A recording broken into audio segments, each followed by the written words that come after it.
कैसे हो दोस्तों? उम्मीद है कि आप सब खैरियत से होंगे। देखिए दोस्तों, आज जो हमारा टॉपिक है वो है गवर्नर जनरल ऑफ बंगाल। अब ये जो topic governor general of Bengal है ये मैं आपको याद कराऊंगा 2 सेकंड्स में एक ट्रिक के साथ। ठीक है ना? अब एक ट्रिक जो है वो आपके लिए इंपॉर्टेंट है जो मैं कहने वाला हूँ। लेकिन सबसे पहले हम देखेंगे कि आज के लेक्चर में हम क्या पढ़ने वाले हैं। हम पढ़ने वाले हैं गवर्नर जनरल ऑफ बंगाल जो कि यहाँ पे है। सारे गवर्नर जनरल्स को हम अच्छे से देखेंगे, इनकी कंट्रीब्यूशन देखेंगे, चाहे वो वायरिंग हेस्टिंग्स हो, चाहे वो कॉर्नवेल हो, चाहे वो सर जॉन शोर हो, वेल्सले हो या बाकी गवर्नर जनरल्स ऑफ बंगाल हो। हम एक एक करके इनको अच्छे से पढ़ लेंगे, जान लेंगे। लेकिन सबसे पहले हम क्या करने वाले हैं, हम इनको याद करने वाले हैं, ये जो गवर्नर जनरल्स ऑफ बंगाल थे।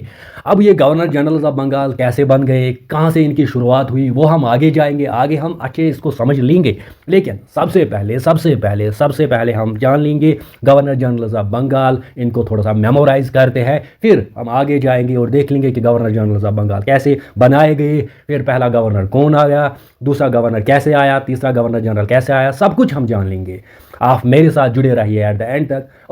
और एक इम्पॉर्टेंट पॉइंट ये है कि ये टॉपिक मिस ना कीजिए। इस टॉपिक से आपको दिखेंगे कम से कम 3 या 4 क्वेश्चन हर एक एग्जाम में। ठीक है, सो लेट्स स्टार्ट। पहले हम बात करेंगे गवर्नर जनरल ऑफ बंगाल। देखो, एक ट्रिक है, हज चले जाओ वकार भाई। अब क्या है, हज चले जाओ वकार भाई। आप कंसिडर करो कि वकार भाई को कहाँ जाना है, हज। ठीक है, तो हज चले जाओ वकार भाई बोलो, हज चले जाओ वकार भाई, मुस्लिम हो आप बोलो जाओगे। सिंपल है, हज चले जाओ वकार भाई, मुस्लिम हो आप बोलो जाओगे। देखो, सबसे पहले यहाँ पे हमारे जो गवर्नर जनरल ऑफ बंगाल के अगर हम देखेंगे, सबसे पहले आते हैं वायरिंग हेस्टिंग्स। तो वायरिंग हेस्टिंग्स को यहाँ पे हज चले जाओ वकार भाई, मुस्लिम हो आप बोलो जाओगे। ये ट्रिक, हज चले जाओ वकार भाई, मुस्लिम हो आप बोलो जाओगे। तो हज से आप वायरिंग हेस्टिंग्स याद रखोगे, चले जाओ से आप कॉर्नवेल याद रखोगे, जाओ से आप सर जॉन शोर याद रखोगे, वकार से आप वेल्सले याद रखोगे, बाय से आप बार्लो याद रखोगे, मुस्लिम से आप मिंटो याद रखोगे, हो से आप हेस्टिंग्स याद रखोगे, आप से आप एमर्स्ट याद रखोगे, बोलो जाओगे से आप बेंटिक याद रखोगे। तो ये सिंपल ट्रिक है जिससे आप गवर्नर जनरल उसको याद रखोगे। कैसे, हज चले जाओ वकार बाय, मुस्लिम हो आप बोलो जाओगे, हज वायरिंग हेस्टिंग्स चले कॉर्नवेल, जाओ जॉन वकार वेल्सले, बाय बार्लो, मुस्लिम मेंटो, हो हेस्टिंग्स, ऑफ एमर्स्ट बोलो जाओगे बेंटिक। ठीक है, तो ये है गवर्नर जनरल ऑफ बंगाल, जो गवर्नर जनरल ऑफ बंगाल रहे हैं। और यहाँ पे पहले हम देखेंगे पहले कौन से गवर्नर जनरल ऑफ बंगाल थे, वायरिंग हेस्टिंग्स। और लास्ट कौन थे governor general of Bengal, lord William Bentinck. Question exam में ऐसे ही आता है कि first governor general of Bengal. अब यहाँ आप कंफ्यूज मत हो जाओ, गवर्नर जनरल ऑफ इंडिया हम अलग से पढ़ेंगे। गवर्नर जनरल ऑफ इंडिया में आप पहला जो गवर्नर जनरल आएगा वो आपका लॉर्ड विलियम बेंटिक, जो कि last governor general of Bengal रहे और first governor general of India रहे हैं। तो वो हम अलग टॉपिक में पढ़ाएंगे आपको, गवर्नर जनरल ऑफ इंडिया। यहाँ हम बात कर रहे हैं गवर्नर जनरल ऑफ बंगाल की। ठीक है ना? तो सबसे पहले मैंने क्या बोला, वायरिंग हेस्टिंग्स, उसके बाद Lord Cornwallis, sir John Shore, Lord Wellesley, sir George Barlow, Lord Minto, Lord Hastings, Lord Amherst और लॉर्ड विलियम बेंटिक। ये गवर्नर जनरल ऑफ बंगाल हैं। आप इनको याद कीजिए ट्रिक के साथ। क्या ट्रिक है, हज चले जाओ वकार बाय, मुस्लिम हो आप बोलो चले जाओगे, हज हेस्टिंग्स चले कॉर्नवेल, जाओ जॉन वकार वेल्सले, बाय बार्लो, मुस्लिम मेंटो, हो हेस्टिंग्स, ऑफ एमर्स्ट बोलो जाओगे बोलो जाओगे, तो बोलो सो बेंटिक। ठीक है, तो हज चले जाओ वकार भाई, मुस्लिम हो आप बोलो चले जाओगे। ठीक है, गॉट इट। अब हम एक एक करके इन गवर्नर जनरल्स को अच्छे से पढ़ेंगे। तो सबसे पहले आते हैं वायरिंग हेस्टिंग्स। कौन से भाई साहब आते हैं, वायरिंग हेस्टिंग्स। अब वायरिंग हेस्टिंग्स के बारे में हम अच्छे से जानेंगे। देखो, अब हम बात करेंगे वायरिंग हेस्टिंग्स रहे हैं first governor general of Bengal. 1773 में क्या होता है, पहले गवर्नर जनरल ऑफ बंगाल बनाए जाते हैं ये भाई साहब, ये वायरिंग हेस्टिंग्स। ठीक है ना, इसको गवर्नर जनरल ऑफ बंगाल बनाया जाता है, लेकिन एक एक्ट के जरिए। एक्ट कौन है, एक्ट है रेगुलेटिंग एक्ट ऑफ 1773, यानी गवर्नर जनरल ऑफ बंगाल जो पहले बन गए वायरिंग हेस्टिंग्स, वो एक एक्ट के जरिए बनाए गए। अब एक्ट कौन सा है, रेगुलेटिंग एक्ट ऑफ 1773। इससे पहले क्या होता था? इससे पहले बंगाल में होता था गवर्नर। क्या होता था? गवर्नर। और सबसे पहले गवर्नर कौन थे बंगाल के? Robert Clive. अब 1773 में क्या होता है? रेगुलेटिंग एक्ट आता है। फिर क्या होता है? फिर गवर्नर को चेंज किया जाता है और यहाँ पे एक नई टर्म होती है, वो क्या होता है? गवर्नर जनरल ऑफ बंगाल, जो कि आज का हमारा टॉपिक है। अब यहाँ पे आपने देखा कि गवर्नर जनरल ऑफ बंगाल बन गए एक एक्ट के जरिए। कौन सा एक्ट है? Regulating act of 1773। अब यहाँ से थोड़ा सा मैं 77 रेगुलेटिंग एक्ट 1773 के बारे में आपको बता देता हूँ, थोड़ा सा बता देता हूँ। देखो हुआ क्या, ईस्ट इंडिया कंपनी के जो एम्प्लॉयज़ थे ना, वो प्राइवेट ट्रेड करते थे और प्राइवेट ट्रेड से जो भी कमाते थे ना, वो अपने पॉकेट में रखते थे। कौन? ईस्ट इंडिया कंपनी के एम्प्लॉयज़। Got it? ठीक है। अब ईस्ट इंडिया कंपनी के जो एम्प्लॉयज़ थे ना, ब्रिटेन में इनको बोला जाता था नवाब। क्या बोला जाता था? नवाब। देखो यहाँ पे नवाब जो थे ना, वो अपनी ज़िंदगी जो ना वो ऐश से गुजारते थे। अब ये जो ईस्ट इंडिया कंपनी के एम्प्लॉयज़ थे ना, जब ये कहाँ जाते थे? ब्रिटेन। ब्रिटेन में इनको क्या बोला जाता था? नवाब। क्यों? क्योंकि ये प्राइवेट ट्रेड करते थे। यहाँ पे प्राइवेट ट्रेड से जो भी वो कमाते थे ना, वो कहाँ पे स्पेंड करते थे? वो बर्तानिया में जाते थे और अपनी लाइफ जो है अच्छे से गुजारते थे वहाँ पे। तो इससे क्या लगा, यहाँ से सिंपली आपको क्या दिख रहा है? यहाँ तो करप्शन है ना, क्योंकि एम्प्लॉयज़ को किसके अंडर काम करना चाहिए? यहाँ तो ब्रिटेन ने भेजी किसको? ईस्ट इंडिया कंपनी को ट्रेड करने के लिए। लेकिन यहाँ बदले में क्या हुआ? बदले में जो एम्प्लॉयज़ थे ना, इन्होंने क्या किया? इन्होंने डिसीव किया, इन्होंने चीट किया। क्यों चीट किया? इन्होंने क्या स्टार्ट किया? प्राइवेट ट्रेड ये करने लगे और प्राइवेट ट्रेड से जो कमाते थे वो फिर खुद अपने पॉकेट में रखते थे। और फिर क्या? फिर इससे क्या हुआ? इससे जो है करप्शन पीक पे चली गई और जो ईस्ट इंडिया कंपनी की है ना, ईस्ट इंडिया कंपनी क्या हो गई? बैंकरप्ट। यानी इसका हम यूं कहे कि ईस्ट इंडिया कंपनी जो थी उसमें बहुत ज़्यादा करप्शन थी और वो घाटे में चले गई ईस्ट इंडिया कंपनी। ठीक है ना। अब यहाँ पे ब्रिटेन को लगा कुछ ना कुछ करने की जरूरत है, देयर इज समथिंग रॉन्ग। तो उन्होंने क्या किया? उन्होंने लाया कौन सा एक्ट? Regulating act 1773। तो इसी रेगुलेटिंग एक्ट के जरिए पहले गवर्नर जनरल ऑफ बंगाल बनाए गए। अब रेगुलेटिंग एक्ट में क्या किया गया? रेगुलेटिंग एक्ट में किया गया to regulate and manage the affairs of the East India Company. यानी रेगुलेट करना और मैनेज करना affairs of East India Company. अब ये कौन करेगी? ये करेगी ब्रिटिश पार्लियामेंट। लेकिन किसके जरिए? गवर्नर जनरल के जरिए। गवर्नर जनरल के जरिए। तो इसीलिए लाए गए गवर्नर जनरल। और पहले गवर्नर जनरल ऑफ बंगाल है गए कौन से? Warren Hastings. पहले कौन होता था? गवर्नर। तो पहले गवर्नर जो था ना बंगाल का, वो था रॉबर्ट क्लिव। अब यहां से गवर्नर से चेंज हो गया कौन? गवर्नर जनरल आ गए। ठीक है ना। Got it. अब आगे जाएंगे, आगे हम पढ़ेंगे। देखो हुआ क्या? हुआ ये कि 1774 में ये जो वेरिंग हेस्टिंग्स है ना, ये भाई साहब ये क्या करते हैं? ये एस्टेब्लिश करते हैं सुप्रीम कोर्ट। देखो अभी जो सुप्रीम कोर्ट है ना, यहाँ पे ये सुप्रीम कोर्ट, इसकी फाउंडेशन, इसकी एस्टेब्लिशमेंट कब हुई है? 1774 है। सुपर इंपॉर्टेंट है। सुपर इंपॉर्टेंट है कि सुप्रीम कोर्ट कब बनाया गया? 1774 में। अब ये किसने बनाया? वेरिंग हेस्टिंग्स ने बनाया। ठीक है। अब इस सुप्रीम कोर्ट में उस वक्त टोटल अगर हम देखेंगे 4 जजेस थे और पहले चीफ जस्टिस कौन थे? Sir Elijah Impey. Sir Elijah Impey ये पहले चीफ जस्टिस रहे हैं, सर एलिजा एमपी।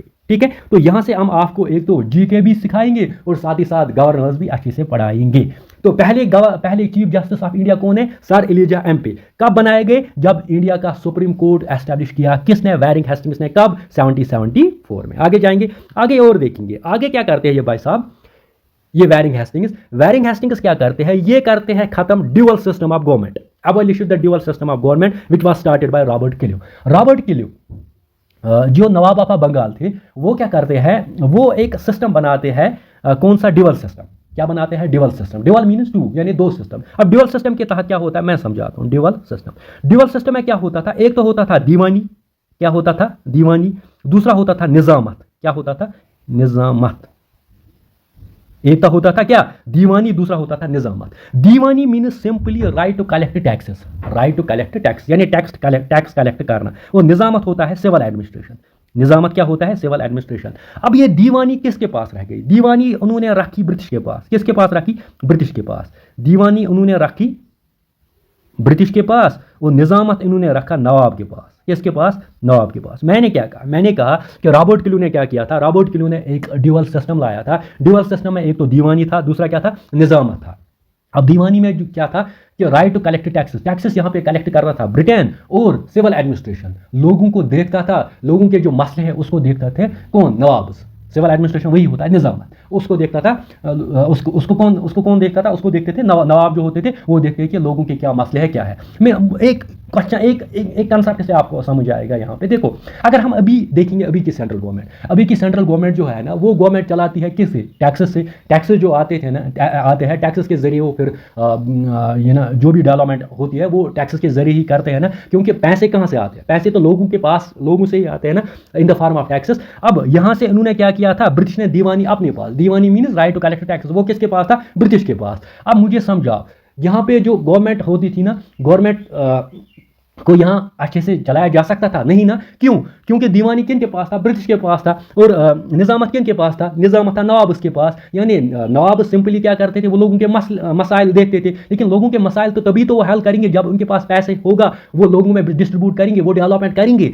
वही हुआ, यही ड्यूअल सिस्टम फिर लगा कि यही ड्यूअल सिस्टम जो है ये नाइंसाफ़ी है, तो ड्यूअल सिस्टम को ख़त्म किया किसने? वायरिंग हेस्टिंग्स ने। जो लाया किसने था? जो रॉबर्ट क्लू ने लाया था। ठीक है, गॉट इट। और एक पॉइंट जो है, एशियाटिक सोसाइटी ऑफ बंगाल, यहाँ पे विलियम जोन्स की हेल्प से यहाँ पे बना देता है वायरिंग हेस्टिंग्स। ये भी एक सुपर इंपॉर्टेंट है। यहाँ पे जो लोकल लैंग्वेजेस है ना, उनको बढ़ावा देना, लोकल लैंग्वेज स्कूल में क्या करना, इंट्रोड्यूस करना। तो इसीलिए एक सोसाइटी बनाई गई, किसने? विलियम जोन्स ने ये बनाई। विलियम जोन्स ने एक सोसाइटी बनाई, कौन से? Asiatic Society of Bengal. किसकी मदद से? वायरिंग हेस्टिंग्स की मदद से, जो आपको इंपॉर्टेंट याद रखना है। और साथ ही साथ फर्स्ट मदरसा, मुस्लिम्स के लिए मदरसा खोला गया किसने? वो बंगाल में। और वो भी किसने खोला? वो खोला वायरिंग हेस्टिंग्स ने। और साथ ही साथ कैपिटल को यहाँ से शिफ्ट किया। पहले कैपिटल होती थी मुर्शिदाबाद में, अब उसको ट्रांसफर किया कहाँ पे? कोलकाता में। ठीक है, उसके बाद अगर हम वेस्टिंग्स के बारे में पढ़ेंगे, वेस्टिंग्स प्रोहिबिटेड द यूज ऑफ दस्तखत। अब वेस्टिंग्स ने क्या, इसने क्या किया, वेस्टिंग ने क्या किया? प्रोहिबिट द यूज ऑफ दस्तखत। अब दस्तखत पहले समझते हैं कि दस्तक है क्या, फिर आप इसको अच्छे से समझोगे। देखो दस्तक क्या है? दस्तक अगर हम देखेंगे सिंपल वर्ड्स में, अगर हम दस्तक जानेंगे कि दस्तक है क्या, दस्तक होता है ट्रेड परमिट। क्या होता है? Trade permit. यानी एम्प्लॉय जो थे ना ईस्ट इंडिया कंपनी के, ये उनके पास था ट्रेड परमिट। और वो जब ट्रेड करते थे ना, वो प्राइवेट ट्रेड करते थे, और फिर जो भी होता था वो खुद ही करते थे, और ईस्ट इंडिया कंपनी पे ज़्यादा रिलाई नहीं करते थे। थे वो किसके एम्प्लॉइज? East India company. उनको ट्रेड करना था under the conditions of the East India company, लेकिन वो खुद करते थे। अब इस दस्तक सिस्टम को खत्म किया, यानी जो ट्रेड परमिट है ना, अब परमिशन जो थी ना, ट्रेड परमिट, इसको खत्म कर दिया किसने? इसको खत्म कर दिया वायरिंग हेस्टिंग्स ने। अब इसको थोड़ा सा और एक बार रिपीट कर देते हैं कि हमने वायरिंग हेस्टिंग्स के बारे में क्या पढ़ा, जो कि बहुत ज़्यादा इंपॉर्टेंट है from examination point of view.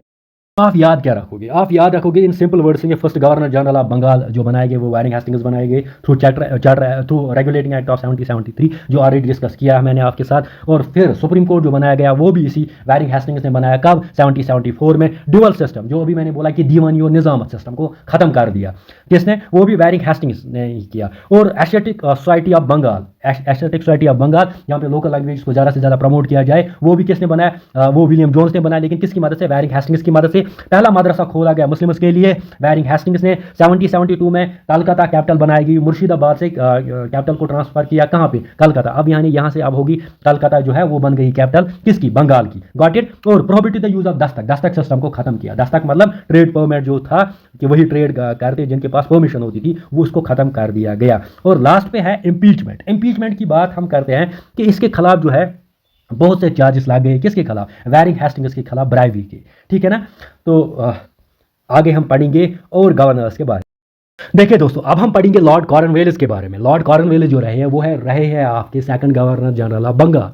ठीक है ना। अब लॉर्ड कॉर्नवेलिस जो रहे हैं second governor general of Bengal, अब वो क्या करते हैं? वो इंट्रोड्यूस करते हैं परमानेंट सेटलमेंट ऑफ बंगाल।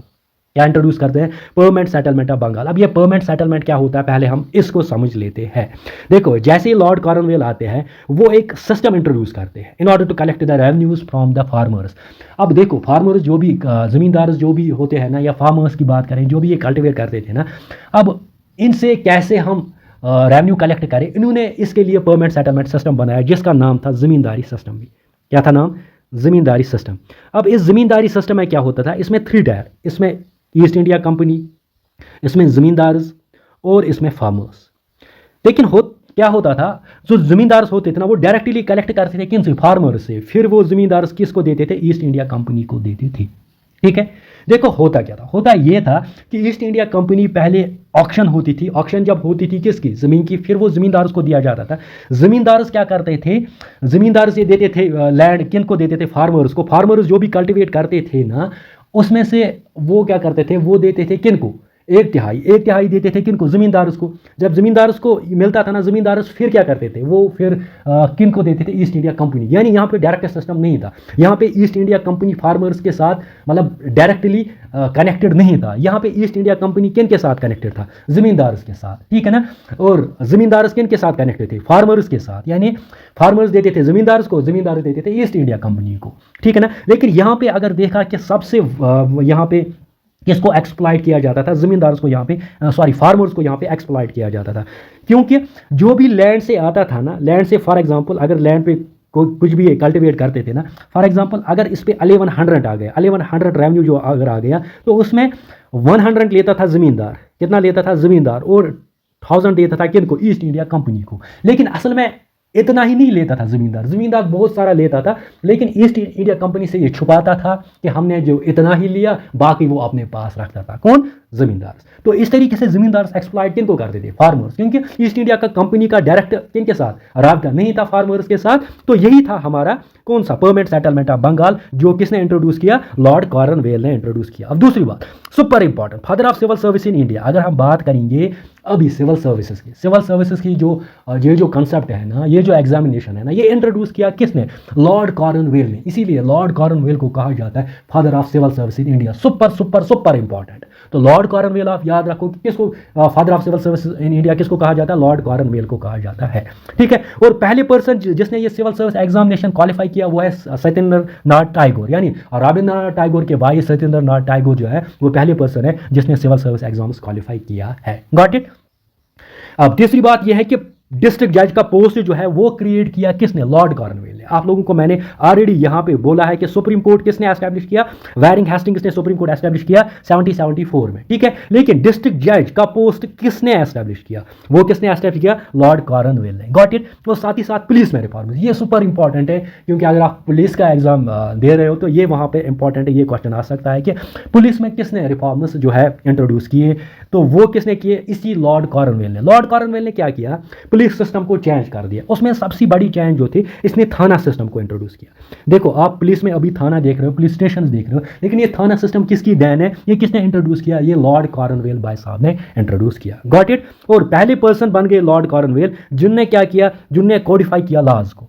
इसने सेपरेट किया रेवेन्यू एडमिनिस्ट्रेशन को जस्टिस के साथ। और ये ऐसे पर्सन है जिसने सब कुछ कंपनी के रूल के अंडर किया। किसने, लॉर्ड कॉर्नवेल भाई साहब ने, जो अभी आप पिक्चर्स में यहां देख रहे हो, ठीक है। लेकिन इंपॉर्टेंट इनमें सबसे ज्यादा ये है कि परमानेंट सेटलमेंट सिस्टम इसने इंट्रोड्यूस किया। साथ ही साथ father of civil service in India इसको कहा जाता है।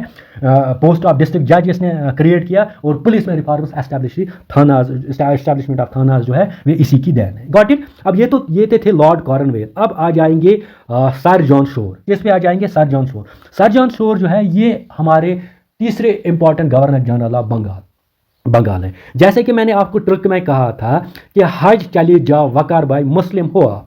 हज से आपने हेस्टिंग्स को याद रखा, चलिए से आप कॉर्नवेल। अब तीसरे जो थे सर जॉन शोर, से आप सर जॉन शोर। हज चलिए जा से आप क्या रखोगे, सर जॉन शोर, जॉन को याद रखो। ये ना तीसरे गवर्नर जनरल ऑफ बंगाल। तो इसके बारे में जान लेते हैं। देखो इसके बारे में, इस सर जॉन शोर के बारे में सबसे पहली बात ये कि इसने एक पॉलिसी इंट्रोड्यूस की, पॉलिसी ऑफ नॉन इंटरवेंशन। इसके लिए बहुत ही ज़्यादा ये फेमस था। अब ये नॉन इंटरवेंशन मीन्स हम किसी मसले में दखल अंदाजी नहीं करेंगे, ये मानना था सर जॉन शोर का। इसीलिए इसकी पॉलिसी जो थी, policy of non intervention, policy of non interference, ठीक है। ये ज़्यादा इंटरफेयर नहीं करता था। लेकिन और एक चीज़ इसने क्या की, charter act of 1793, charter act of 1793 इसने इंट्रोड्यूस किया। जब ये एक्ट बनाया गया ना, वहाँ से पावर जो थे ना गवर्नर जनरल्स के, वो बढ़ाए गए। यानी पावर्स किन के, गवर्नर जनरल्स के, उनको क्या किया, उनको बढ़ावा गया, उनको एक्सटेंड किया। कैसे, मैं समझाता हूँ। देखो पहले क्या होता था, पहले सुनो बात, सिर्फ इंडिया में 3 प्रेसिडेंसीज थी। एक थी मद्रास, ठीक, एक था मद्रास, दूसरा बॉम्बे, और तीसरा जो है तीसरा बिहार। कितने प्रेसिडेंसीज हैं, 3 प्रेसिडेंसी थी, मद्रास, बॉम्बे और बिहार। यानी मद्रास, बॉम्बे और बिहार, ठीक है ना। अब ये 3 प्रेसिडेंसीज थी। अब जब ये चार्टर एक्ट बनाया गया ना, ये जो मद्रास और बॉम्बे जो है ना, मद्रास और बॉम्बे सबऑर्डिनेट रहेंगे बिहार से, क्योंकि बिहार में गवर्नर जनरल बना है। मद्रास और बॉम्बे में सिर्फ गवर्नर थी। मद्रास और बॉम्बे में क्या थी, गवर्नर्स थे, और बिहार में क्या था, गवर्नर जनरल था, ठीक है ना। तो ये जो तो प्रेसिडेंसी थी ये किसके सबऑर्डिनेट रहेंगे, इसी गवर्नर, ये जो बिहार की जो बिहार जो प्रेसिडेंसी है इसके सबऑर्डिनेट रहेंगे। इसके सबऑर्डिनेट रहेंगे कौन, दो, मद्रास और बम्बई। यानी इनको अगर कोई भी डिसीजन लेना होगा वो किससे पूछेंगे, वो गवर्नर जनरल ऑफ बिहार से पूछेंगे। क्योंकि यहाँ पे क्या है, मद्रास में भी आपका गवर्नर ही है, बम्बई में भी आपका गवर्नर ही है, लेकिन बिहार में क्या है, गवर्नर जनरल ऑफ बंगाल। अगर वो कुछ डिसीजन उनको लेना पड़ेगा तो वो पहले किससे पूछेंगे, governor general Bengal, sorry governor general of Bengal से पूछेंगे। ठीक है, गॉट इट। अब आगे जाएंगे, आगे गवर्नर जनरल ऑफ बिहार से पूछेंगे, सॉरी आगे जाएंगे, आगे और गवर्नर जनरल के बारे में पढ़ लेंगे हम। देखो यहाँ पे देखिए लॉर्ड वेल्लेस्ली, देखो लॉर्ड वेल्लेस्ली की हम जब बात करते हैं ना तो सिंपली अगर हम देखेंगे तो ये चौथा आ जाएगा गवर्नर जनरल ऑफ बंगाल में। वैरिंग हेस्टिंग्स पहले, लॉर्ड कॉर्नवेल दूसरे, सर जॉन शोर तीसरे और वेल्लेस्ली चौथे। तो गवर्नर जनरल ऑफ बंगाल में लॉर्ड वेल्लेस्ली जो है वो चौथे नंबर पे है। ये अपने आप को कहते थे टाइगर ऑफ बंगाल। अब ये इंपॉर्टेंट है कि किस गवर्नर जनरल को कहा जाता है टाइगर ऑफ बंगाल। हैं तो ये बहुत सारे, लेकिन इसमें किसको कहा जाता है टाइगर ऑफ बंगाल, लॉर्ड वेल्लेस्ली को कहा जाता है। लॉर्ड वेल्लेस्ली फेमस है किसके लिए, सब्सिडरी अलायंस के लिए। अब सब्सिडरी अलायंस जो है इसके लिए जो है फेमस कौन से, हमारे लॉर्ड वेल्लेस्ली। अब सब्सिडरी अलायंस क्या है ये हम देखते हैं। देखो हुआ ये कि इसने एक पॉलिसी इंट्रोड्यूस की। इसने कहा इंडियन रूलर्स को मैं प्रोटेक्ट करूंगा, लेकिन बदले में ये क्या करेंगे, जिस आर्मी से मैं प्रोटेक्ट करूंगा इंडियन रूलर्स, उनकी मेंटेनेंस जो है वो पे करेंगे। जो भी मेंटेनेंस पे जो खर्चा लगेगा ना वो इंडियन रूलर्स पे करेंगे। क्या, मैं समझाता हूँ। Indian rulers why protected by the British army, यानी इंडियन रूलर्स को प्रोटेक्ट करेगी कौन, British army, but they had to pay for their maintenance. मगर इंडियन रूलर्स को क्या करना पड़ेगा, पे करना पड़ेगा उनकी मेंटेनेंस के लिए। ठीक है ना। देखो सब्सिडरी अलायंस की अगर हम बात करेंगे तो इसमें कहा गया कि ब्रिटिश जो है, ब्रिटिश क्या करेगा, वो इंडियन रूलर्स को प्रोटेक्ट करेगी नो डाउट, लेकिन किससे करेगी, ब्रिटिश आर्मी से। लेकिन ब्रिटिश आर्मी पे जो खर्चा लगेगा वो पे कौन करेगा, वो पे करेगा इंडियन रूलर्स। तो यही थी सब्सिडरी अलायंस। अब सब्सिडरी अलायंस की अगर हम बात करेंगे, सबसे पहले ये इंपॉर्टेंट है, सुपर इंपॉर्टेंट, सबसे पहले कौन सा स्टेट है जिसने साइन किया सब्सिडरी अलायंस, तो वो है निज़ाम ऑफ हैदराबाद। निज़ाम ऑफ हैदराबाद कब करते हैं, 1798 में, नो डाउट। उसके बाद बहुत सारी स्टेट्स जो है वो साइन करते हैं, लेकिन इंपॉर्टेंट आपके लिए रहेगा निज़ाम ऑफ हैदराबाद, जो पहली स्टेट थी जिसने साइन की सब्सिडरी अलायंस। यानी इसके अंडर अब ब्रिटिश जो है वो निज़ाम ऑफ हैदराबाद जो है, ब्रिटिश आर्मी जो है वहाँ पे उन्होंने क्या किया, वो इसको प्रोटेक्ट करेगी, ruler of Nizam of Hyderabad को। लेकिन जो ब्रिटिश आर्मी पे जो खर्चा लगेगा वो पे कौन करेगा, निज़ाम ऑफ हैदराबाद करेगा ना। किसके, क्योंकि सब्सिडरी अलायंस तो यही पॉलिसी थी ना। ठीक है, क्योंकि इनको लगा कि ब्रिटिश जो, इनको लगा कि स्टेट जो है वो अच्छे तरीके से उनमें मिसमैनेजमेंट है इनको, तो इसीलिए इन्होंने क्या किया, सब्सिडरी अलायंस जो है वो इंट्रोड्यूस की। और साथ ही साथ इसने और एक पॉलिसी ऑफ पैरामाउंसी, मतलब अब ब्रिटिश जो चाहेगा वो कर लेगा। ये भी इंट्रोड्यूस किसने की, लॉर्ड वेल्लेस्ली ने की। और साथ ही साथ टीपू सुल्तान को जब डिफीट मिली ना, तो वो डिफीट दी लॉर्ड वेल्लेस्ली ने। तो एंग्लो मैसूर वार में टीपू सुल्तान को 1799 में डिफीट मिली, और वो डिफीट दी लॉर्ड वेल्लेस्ली ने ही दी, इसीलिए इसको कहा जाता है टाइगर ऑफ बंगाल। किसको, इस लॉर्ड वेल्लेस्ली साहब को। और साथ ही साथ इसने क्या किया, फोर्ट विलियम कॉलेज जो है उसकी बुनियाद रखी, फोर्ट विलियम कॉलेज जो है इसने बनवाया। ठीक है, गॉट इट। ये था लॉर्ड वेल्लेस्ली के बारे में। अब आगे जाएंगे और गवर्नर जनरल्स के बारे में पढ़ेंगे।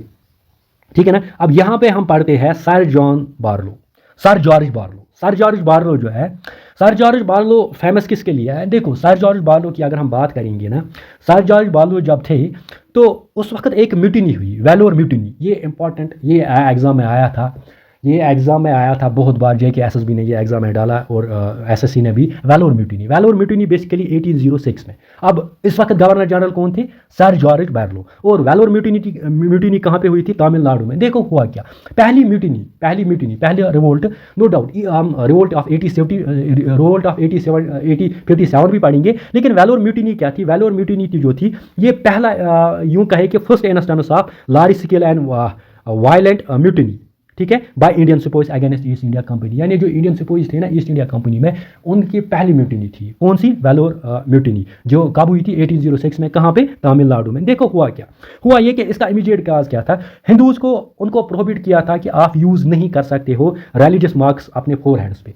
देखो हिंदू भाई साहब हमारे क्या करते हैं, वो फोर हेड्स पे अपने रिलीजियस मार्क्स, आपने टीका देखा होगा, टीका लगाते हैं, तो उनको बोला गया कि आप फोर हेड पे टीका नहीं लगा सकते हो। मुस्लिम्स को कहा गया कि आपको शेव करना पड़ेगा, आप दाढ़ी नहीं रख सकते हो, ठीक है। सिक्स को कहा गया कि आप टर्बन जो है वो नहीं पहन सकते हो। तो इससे मुस्लिम्स के जो रिलीजियस सेंटिमेंट्स है ना वो हर्ट हुए। तो उन्होंने क्या किया, उन्होंने बगावत की। कब? 1806 में। किसके खिलाफ? ईस्ट इंडिया कंपनी के खिलाफ। उस म्यूटिनी का नाम क्या रखा गया? वेलोर म्यूटिनी, जो कब हुई थी? 1806 में। तो ये किसके दौर में हुई थी? सर जॉन बार्लो की। और सर जॉन बार्लो ने जो सबसे इंपॉर्टेंट काम किया वो है end of slave trade. Slave trade जो होता था ना वो इसने एंड किया, यानी स्लेव ट्रेड को इसने इसका खात्मा किया। अब आगे जाएंगे, आगे और गवर्नर जनरल्स के बारे में हम पढ़ लेंगे। गवर्नर जनरल जो है हमारे, वो है हमारे Lord Minto, Lord Minto first. अब लॉर्ड मिंटो फर्स्ट की बात अगर हम करेंगे, इसके पीरियड में सिर्फ दो ही इवेंट्स हुए हैं जो हमें इंपॉर्टेंट याद रखने हैं। एक तो ट्रीटी ऑफ अमृतसर, दूसरा है चार्टर एक्ट ऑफ 1830। पहले ट्रीटी ऑफ अमृतसर को समझ लेते हैं। ट्रीटी ऑफ अमृतसर यहाँ पे हुई थी 1809 में, रंजीत सिंह और ईस्ट इंडिया कंपनी के बीच में। रंजीत सिंह और ईस्ट इंडिया कंपनी के बीच में। अब रंजीत सिंह जो थे वो उस वक्त रूलर थे, कहाँ के? अमृतसर के। तो सिख किंगडम के रूलर थे रंजीत सिंह। तो और ईस्ट इंडिया कंपनी के बीच में हुई थी। और ईस्ट इंडिया कंपनी के यहाँ पे हमने देखा कि लॉर्ड मिंटो जो थे वो उस वक्त गवर्नर जनरल ऑफ बंगाल थे, ठीक है ना। अब ये जो ट्रीटी जब साइन होती है, रीज़न क्या था, ट्रीटी को क्यों साइन किया गया, पहले ये समझ लेते हैं। ट्रीटी को इसलिए साइन किया गया क्योंकि नेपोलियन जो थे उन्होंने पूरे यूरोप पे कब्जा किया था। इनको डर लगे कि नेपोलियन यहाँ पे अटैक ना करें, तो इसीलिए उन्होंने क्या किया, उन्होंने कहा कि हम एक बाउंड्री को डिमार्केट करते हैं, ठीक है ना। अब इनको खतरा था नॉर्थ साइड से, तो इन्होंने एक बाउंड्री जो है वो वहाँ पे डिमार्केट की, एक बाउंड्री बनाई। किसके बीच में? एक बाउंड्री बनाई ब्रिटिश के बीच में और ईस्ट इंडिया कंपनी के बीच में एक ब्रिटिश बाउंड्री जो है वो साइन की गई। तो इसीलिए जो है ट्रीटी ऑफ अमृतसर जो है वजूद में आ गई, ठीक है ना। तो ट्रीटी ऑफ अमृतसर जो हमने अब समझा कि ट्रीटी ऑफ अमृतसर क्या था। आगे जाएंगे, चार्टर एक्ट ऑफ 1813। देखो चार्टर एक्ट ऑफ 1813 से क्या हुआ, चार्टर एक्ट ऑफ 1813 जब लाया गया तो ईस्ट इंडिया कंपनी की जो मोनोपोली है ना, ट्रेड मोनोपोली, उसको एबॉलिश किया गया। क्या किया गया? एबॉलिश किया गया। किसको? ईस्ट इंडिया कंपनी की मोनोपोली को। फिर क्या, दो ही चीज़ें ऐसे रखी जहां पे ईस्ट इंडिया कंपनी की मोनोपोली चलेगी। कहां पे? एक तो ट्रेड इन टी, दूसरा ट्रेड विद चाइना, ठीक है, ट्रेड विद चाइना। यानी पहला पॉइंट चार्टर एक्ट 1813 के बारे में ये कि ईस्ट इंडिया कंपनी की मोनोपोली खत्म, सिर्फ दो चीज़ पे रहेगी, एक तो ट्रेड इन टी और ट्रेड विद चाइना। और दूसरी बात यह है कि अब इस 1813 के बाद जब चार्टर एक्ट ऑफ 1813 लाया गया तो इसके बाद अब जो ब्रिटिश क्राउन वही कंट्रोल करेगा किसको? ईस्ट इंडिया कंपनी को, ठीक है। और साथ ही साथ वेस्टर्न एजुकेशन को प्रमोट किया जाए, वेस्टर्न एजुकेशन को स्प्रेड किया जाएगा, इस पे ज़्यादा जोर दिया गया, इस पे ज़्यादा फोकस किया गया, ठीक है ना। तो चार्टर एक्ट में 1830 में आपने सिर्फ तीन चीज़ें पढ़े कि एक तो ईस्ट इंडिया कंपनी की मोनोपोली खत्म हुई except trade in tea and trade with China, साथ ही साथ ब्रिटिश क्राउन जो है वो कंट्रोल करेगा ईस्ट इंडिया कंपनी को और वेस्टर्न एजुकेशन को ज़्यादा से ज़्यादा प्रमोट किया जाए। Got it. अब आगे जाएंगे, आगे हम पढ़ेंगे लॉर्ड हेस्टिंग्स के बारे में। देखो लॉर्ड हेस्टिंग्स के बारे में अगर हम पढ़ेंगे तो इसके कार्यकाल में, इसके पीरियड में सिर्फ दो ही इवेंट्स हुए। एक हुआ था Anglo Nepal war, treaty of Sugauli, और दूसरा हुआ था योटवेरी सिस्टम, ठीक है ना। तो योटवेरी सिस्टम आप बोलो या रेटवेरी सिस्टम आप बोलो, जैसे आप इसको बोल सकते हो, रोटवेरी भी बोल सकते हो इसको आप, ठीक है ना। तो रोटवेरी सिस्टम पहले हम पढ़ेंगे एंग्लो नेपाल वार के बारे में। देखो हुआ क्या, हुआ ये कि ईस्ट इंडिया कंपनी और king of Nepal, east India company और किंग ऑफ नेपाल वो एक ट्रीटी करते हैं, ट्रीटी ऑफ सोगली। जब एंग्लो नेपाल वार हुआ था ना, तो फिर एक ट्रीटी होती है, ट्रीटी ऑफ सोगली, जिससे एंग्लो नेपाल वार खत्म हुआ। यानी ईस्ट इंडिया कंपनी और नेपाल के बारे में, नेपाल के बीच में जो वार हुआ था वो खत्म हुआ था किससे? Treaty of Sugauli. अब इससे क्या हुआ था, जब ये ट्रीटी हुई थी ना, इससे डिमार्केट किया। यानी अगर आप अभी देखोगे ना, इंडिया और नेपाल तो अलग एक कंट्री है, इंडिया अलग है। अब इंडिया और नेपाल के बीच में जो बाउंड्री फिक्स की गई थी ना, वो इसी ट्रीटी में, किसमें? Treaty of Sugauli. जैसे आप अभी इंडिया और पाकिस्तान के बीच में आप देखते हो, या इंडिया और अफगानिस्तान में के बीच में देखते हो, इंडिया और पाकिस्तान रेड क्लिफ। तो ऐसी ही ट्रीटी ऑफ सोगली से क्या हुआ था, एक बाउंड्री डिमार्केट की, यहाँ से आप इंडिया पाओगे, यहाँ से आप नेपाल। तो ये किस में हुआ था? ये ट्रीटी ऑफ सोगली में हुआ था, ठीक है। Got it. अब हम पढ़ेंगे योटवेरी सिस्टम या बोलो रोटवेरी सिस्टम बोलो। तो रोटवेरी सिस्टम की अगर हम बात करेंगे, बेसिकली होता क्या है, अभी हमने पढ़ा था परमानेंट सेटलमेंट सिस्टम। तो और एक सिस्टम लाया गया, वो किसने लाया? हेक्टर मनरो ने लाया। हेक्टर मनरो उस वक्त गवर्नर थे, बात करेंगे यहाँ पे। तो यहाँ पे हमारे गवर्नर है लॉर्ड हेस्टिंग्स, लेकिन लाया हेक्टर मनरो ने। योटवरी सिस्टम जो है ये लाया किसने? हेक्टर मनरो ने। देखो इसमें क्या हुआ था, हमने ज़मींदारी सिस्टम में देखा 3 टायर, वहाँ पे ईस्ट इंडिया कंपनी देखे हमने, हमें ज़मींदार और फार्मर्स, लेकिन इस सिस्टम में सिर्फ 2 ही रहेंगे, एक ईस्ट इंडिया कंपनी और फार्मर्स। यानी यहाँ पे फार्मर्स जो ईस्ट इंडिया कंपनी जो है ना वो डायरेक्टली किन से वाबस्ता रहेगी? फार्मर्स से। अब यहाँ पे कहा गया कि फार्मर्स पे को क्या कहा गया, अब वहाँ पे हमने ज़मींदारी सिस्टम में देखा था कि जितना भी कल्टीवेट करेंगे ना, कल्टीवेट के हिसाब से इनको देना पड़ता था, ज़मींदार को फार्मर्स देते थे, ज़मींदार देते थे फिर ईस्ट इंडिया कंपनी को। लेकिन यहाँ पे लैंड के हिसाब से, इसके हिसाब से लैंड के हिसाब से क्या करेंगे, फार्मर्स देंगे किसको? ईस्ट इंडिया कंपनी को। लैंड को रेट रखी गई यहाँ पे, एक तो डेजर्ट लैंड अलग रखा गया और इरीगेटेड लैंड अलग रखा। डेजर्ट लैंड के लिए 50% और इरीगेटेड लैंड के लिए 60% टैक्स रहेगा। ठीक है, तो ये है योटवरी सिस्टम। ठीक है, जो किसने इंट्रोड्यूस किया था? लॉर्ड हेडिंग ने। अब किया था ये इंट्रोड्यूस हेक्टर मनरो ने, लेकिन किसके पीरियड में?